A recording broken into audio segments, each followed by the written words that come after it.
Hey, friend! Today we're talking about something I get asked about all the time, especially by second-time parents. How do we prepare an older child for what happens when labor starts, meeting the baby for the first time, and adjusting once the baby gets home without guilt, chaos, or sibling heartbreak? And I want to name this right away because it matters. It's normal for an older child to feel excited and jealous, curious and scared, loving and annoyed, sometimes all in the same hour. That emotional mix doesn't mean we're doing something wrong. It means our child is human and adjusting to a huge change. Today, I'm going to walk you through how to think about this in a way that's calm, realistic, and actually supportive for both you and them. And before we move on, if you want the notes for this video, including scripts you can use and ideas you can save, comment notes below and I'll send them to you. Let's start with the moment that creates the most anxiety for parents. What happens to my older child when labor starts? Before we talk about emotions or reassurance, we need a clear, boring, practical plan because clarity is what keeps everyone regulated. So the first step is this: decide your labor childcare plan now.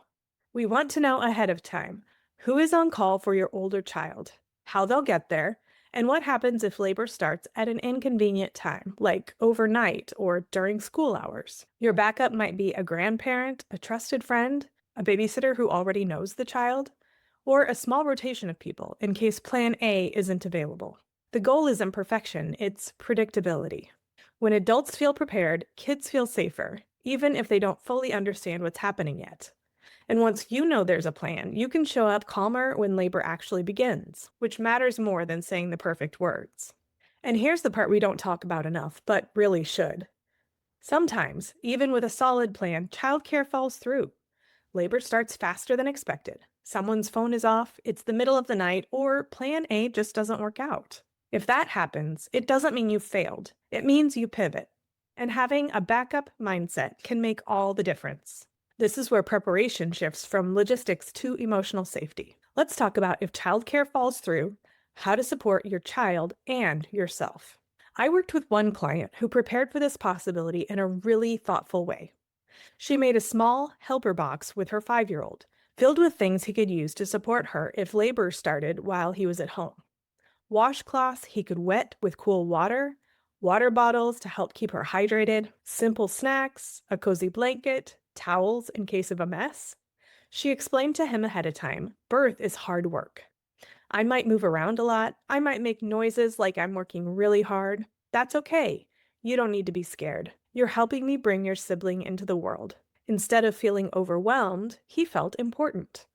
Another friend with a younger child turned it into a game. They made silly or loud noises together during contractions. It helped keep the other child entertained, it kept things light, it reduced fear, and it helped her child stay regulated while her body did what it needed to do. It's important to match the plan to your child's developmental stage. The key here isn't having your child witness labor in a certain way. It's giving them a role that feels safe, language that makes sense for their age, and reassurance that what they're seeing is normal, not scary. For some kids, that might be helping with small comfort tasks, staying in the same room but engaged with a quiet activity, or simply knowing mom is okay, she's doing hard work. The goal here isn't to plan for chaos, it's to remove panic if plans change. When you've thought through what happens if things don't go perfectly, how to talk to your child in a way that builds trust, and how to keep everyone emotionally safe, you walk into labor feeling steadier. And sometimes, despite everyone's best planning, your child may need to come to the hospital with you for a short time. And that's okay. If this is even a small possibility, having a simple comfort plan can make a huge difference. Think a cozy place for your child to curl up, a favorite book or iPad, a comfort toy or blanket, noise-canceling headphones because hospital sounds can be a lot, and plenty of their favorite snacks. Hospitals are full of unfamiliar machines, sounds, and people. Comfort items help your child feel grounded in a brand new environment. One important thing to know: in the hospital, a non-birthing adult must be responsible for your child at all times. That doesn't mean you're on your own. The hospital staff will take care of you while the other adult focuses on your child. You are still supported. You're not splitting yourself in two. Let's talk about keeping your child involved when it's appropriate. Depending on your child's age and personality, they may still be able to feel involved in a hospital setting by helping with simple comfort tasks, playing the make the weirdest sound game during contractions, offering water or encouragement, choosing songs on the playlist, or simply being nearby in a calm, contained way. There is no one right way. The goal isn't participation, it's emotional safety. And the key here is not perfection, it's having a plan, so you're not caught off guard if things unfold differently than expected. When you've thought through what happens if childcare falls through, how to support your child emotionally, and how to stay regulated yourself,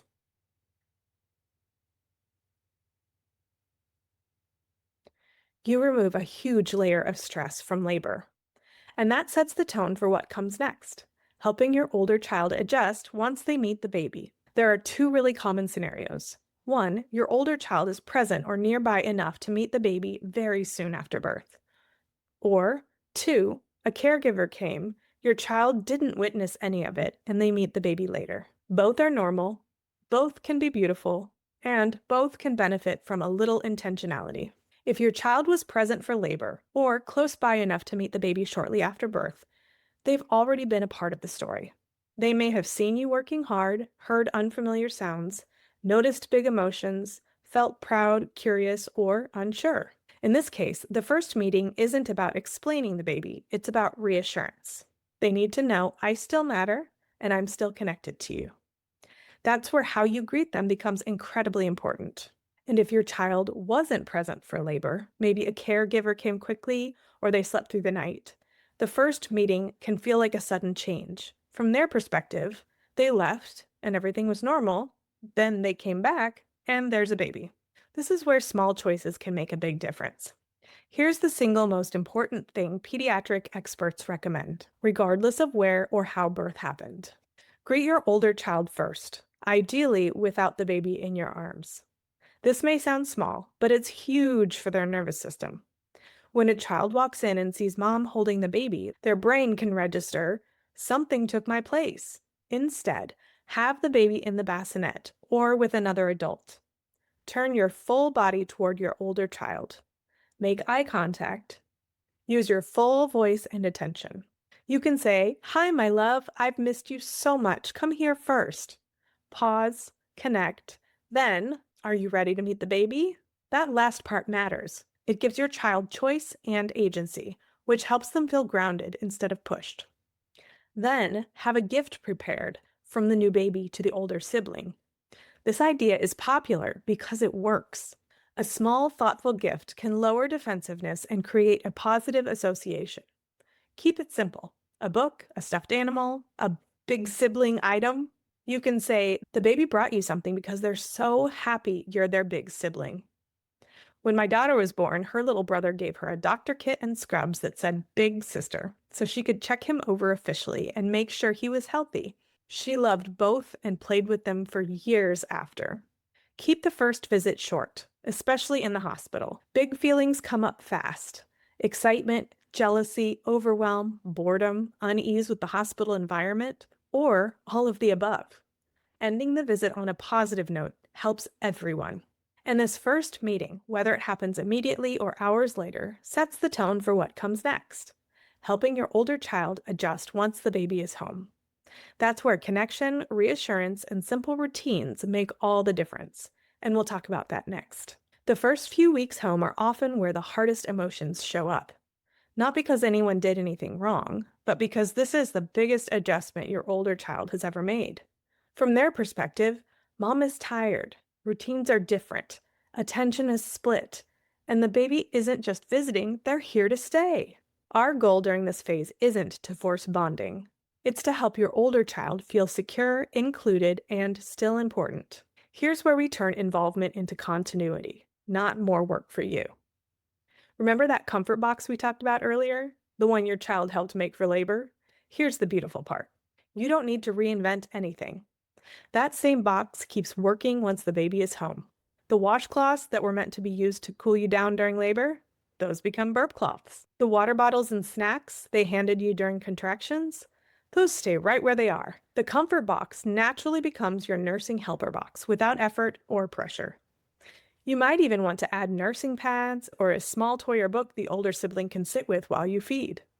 Your older child can then restock it and sit nearby to hand you water, grab a burp cloth, or just keep you company, knowing they had a hand in helping you and the baby have everything you need. Not because they have to help, but because being included helps them feel secure instead of suddenly sidelined. We can even add one new thing.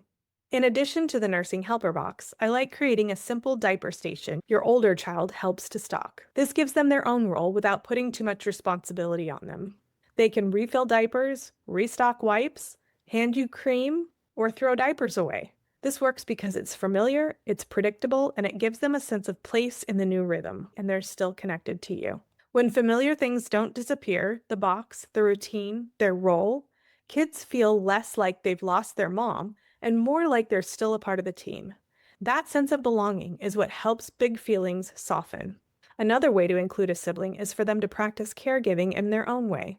Mental health professionals love this strategy. It's called parallel caregiving. This can look like baby dolls with diapers and blankets, a toy baby carrier, feeding their baby while you feed yours. It helps them process what's happening without competition. I got my daughter a tiny nursing pillow on Etsy for her to breastfeed her baby doll while I fed her brother. Some of the best bonding moments don't involve holding the baby at all. During awake times for baby, older siblings can read books to the baby, put on puppet shows, sing songs, or show the baby their favorite toys. Tummy time is a perfect time for this. This lets them be special in a way that only they can be. Here's something that mental health professionals and pediatric organizations agree on across the board. We don't want to force excitement. We want emotional honesty. When kids are allowed to have their feelings, the feelings usually pass a lot faster. By doing all this, you're not taking anything away from your older child. You're teaching them something powerful, that relationships can grow without replacing one another. And when kids feel emotionally safe, connection follows naturally. Another strategy is to protect 10 minutes of older child only time. Even 10 minutes a day. No baby, no phone, no multitasking. Just this is our time. This is strongly recommended by mental health experts because it reassures the older child they still have secure access to you. Here's another thing that can be a little problematic in those first few weeks. Visitors.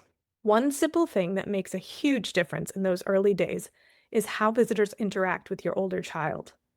I always encourage families to ask visitors to greet the older sibling first. I even do this when I'm in the hospital and I see an older sibling in the hallway or in a patient's room. I make it a point to treat them like a celebrity, learning their name, asking their age, and hearing all about what they think about their new baby. That moment matters more than we realize. You can even say to family ahead of time, please say hi to the older child first and spend a few minutes with them before you ask to hold the baby. That small shift sends a powerful message. You still matter. You're still seen. You didn't disappear when the baby arrived. And here's another thing to consider. Behavior changes are communication, not misbehavior.